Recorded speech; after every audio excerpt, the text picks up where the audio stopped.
All right, welcome to Unit 2. Congrats on making it through the first unit. For the rest of this class, we will be focusing more on, not completely, but more on just psychological and cognitive motivation and how that works. So to start that off, this section specifically is going to be about traits. Other terms or ways to think about this could also be individual differences or personality. And so this will be split into 3 videos. And this first one will go through some classic approaches, typically nomothetic, and then we'll get into what might be the most known theory about traits as being the Big Five theory. And finally, we'll go over some other contemporary approaches. The main idea behind this topic in terms of relevancy to motivation is just that people may have different individual characteristics that make them more likely to then in turn have certain motivations. So classic approaches, first, briefly covering what a trait is. So a trait is typically defined as a characteristic of a person that explains their behavior across situations and time. Very important is that last part, being across situations and time. Traits are not something that are going to pop up just at a single event. Traits are aspects of us that consistently determine various behaviors and motivations and are consistently seen in our behaviors. Other words, again, as I mentioned, that can also be used maybe to replace or be associated with traits are personalities, dispositions, individual differences. With traits, there are a couple of different approaches that one might take and that researchers have taken to investigating traits. And so the first, what we'll be talking about in this video, the nomothetic, this is geared towards creating a classification system that works for just classifying, organizing traits that most, if not all people are going to have and that we'll see in behaviors. With the idiographic approaches that we'll talk about later on in this topic, this is all about just predicting how an individual might behave in any given situation. So broadly covering the nomothetic trait approaches here. So the goal of this approach, again, is to classify and to find the major traits or the ones that might be most important in terms of classifying individuals into these categories. And so we want the fewest traits with the best predictiveness. So we want to be able to classify people with as few traits as possible when looking at traits from this nomothetic approach. And the reason for this is just efficiency. Don't want the more traits we start using. There are some trait theories that have hundreds, right? And so this kind of almost defeats the purpose of the approach in terms of efficiency and being able to put people's traits and behaviors into certain categories. And so, yeah, it really creates a classification problem, and just there's a general lack of agreement, I would say, on how many traits there actually are and how many trait categories we can kind of condense this into. And so there is still a question out there that has definitely not been answered, which is how many traits are there? And there's kind of a similar debate slash issue as what I briefly brought up with emotions in terms of whether these are really innate psychological properties and that's what we're measuring, or whether what we're measuring is more just language and classifying words as opposed to actually classifying various psychological elements such as traits. And so again, as with those emotions, some evidence for and against comes from research across cultures and whether people with different languages are still describing personalities and individual differences in the same way. So if they are, that would be very good evidence, right, that these are innate psychological properties as opposed to just being a product of language. So some basics or classic is a better word, not basic, classic theories for traits. First one I want to talk about stems from Gordon Allport. And so Allport's reasoning for classifying traits was trying to come up with, notice, identify the central traits that we have. So central traits are traits that to some extent are going to be present in most people, if not everyone.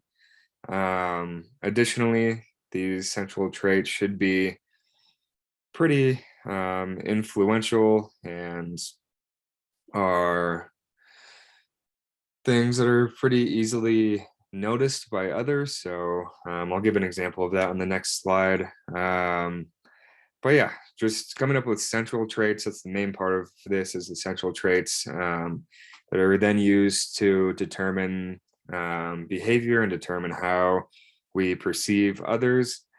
The most determinants based on Allport are called cardinal traits. And so these are not common traits at all. Basically, based on Allport's theory, you might have a cardinal trait if you go and ask all of your friends and family, like, hey, what is one word to describe me? If your friends and family are consistently using the same word, then that might be your cardinal trait. But again, these are not very common. And so, yeah, just want to emphasize with Allport's theory that some traits are just key to understanding what a person is like and how that person is going to behave. And so I want to use the example here of just think about this example where you're deciding whether or not you want to take a certain class. And so we have Professor Smith here, who is warm, critical, industrious, practical, and determined. So what do you think? Would you want to take Professor Smith's class? And then would you want to take Professor Smith's class now? So Professor Smith is now cold, critical, industrious, practical, and determined. So obviously this is recorded to only myself at the moment, so I don't know what your answers are, but typically most people say yes to the first and no to the second, or this Professor Smith. And that provides evidence of a central trait based on Allport's theory in terms of cold versus warm having a very large influence. If all of these various traits, cold, critical, industrious, if all of that were of equal importance, we probably wouldn't see such a vast difference in the amount of people saying yes to the first and no to the second. But that just provides evidence that there are some of these central or important traits. Yeah. And additionally, there is a good amount of evidence at this point that warmth and competency are two of the main things we look for in others and in groups. So when deciding whether we want to interact with another person or another group entirely, otherwise known as an outgroup, we're looking to see if we think that the person or group is going to be nice to us. Additionally, we look to see if that person or group would have the resources or knowledge to help us. So in other words, whether or not they're competent. Next, and the second kind of basic approach here that I want to talk about, it's created by Raymond Cattell. And so Cattell had the idea that it's important to come up with distinctions between types of dispositions. So in other words, Cattell was all about bunching up multiple traits and creating a category for those traits. And so, yeah, trait clustering. There are 3 clusters of these traits that I really want to hit on in this lecture. And so the first is cognitive. This can be thought of similarly to what I talked about in the last slide in terms of competency. But yeah, cognitive, this category or class of disposition is all just about whether someone is able to find ways of solving various problems. One measure that could fit under this class is that of IQ. There's also temperament.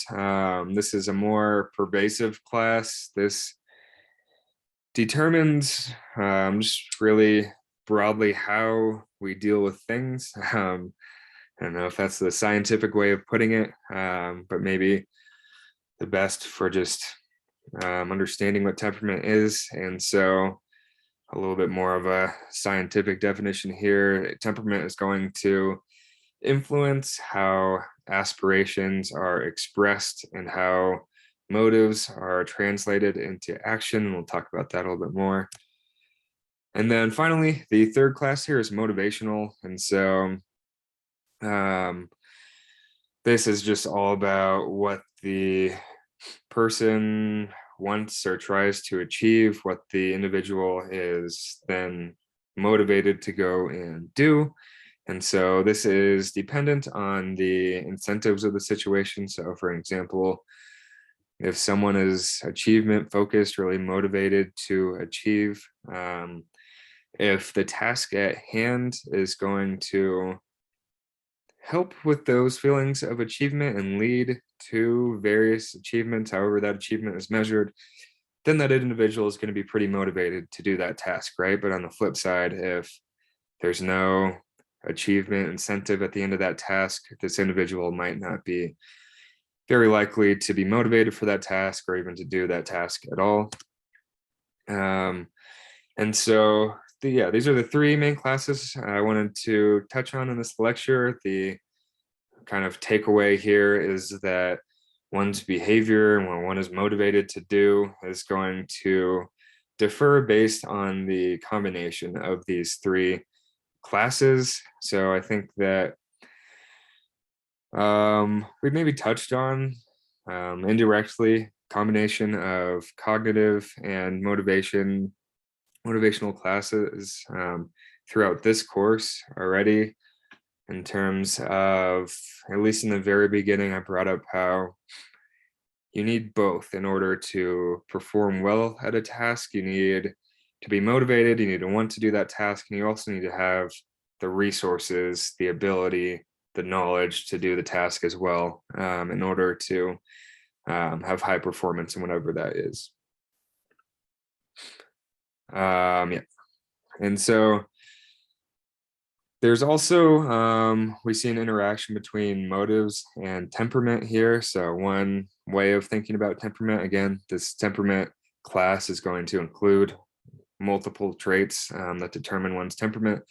One of those is introversion versus extroversion. And so just based on these examples, we can see that one's motive is dependent on the temperament. And so, right, if you're motivated to be powerful and you're also extroverted, you might go out of your way to find friendly people who can help you gain power. And at the same time, you might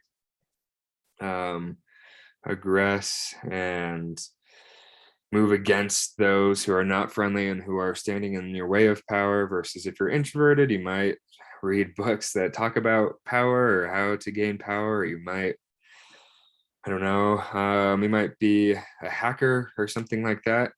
And you can see similar differences with this affiliation example. So if you are motivated to affiliate and be social with others and you're extroverted, this might look like being friendly to people who are also friendly, going up to random people, striking conversations, things like that. Versus if you're introverted, you might be texting, you might read your email, you might be using things like social media more often. And so yeah, that is it for this lecture. There is an activity with this lecture, so make sure you get started at that. I'll have you do something similar to this and just come up with your own example. And so you should be able to get through the first couple parts of that activity after watching this video. And yeah, next is the big five.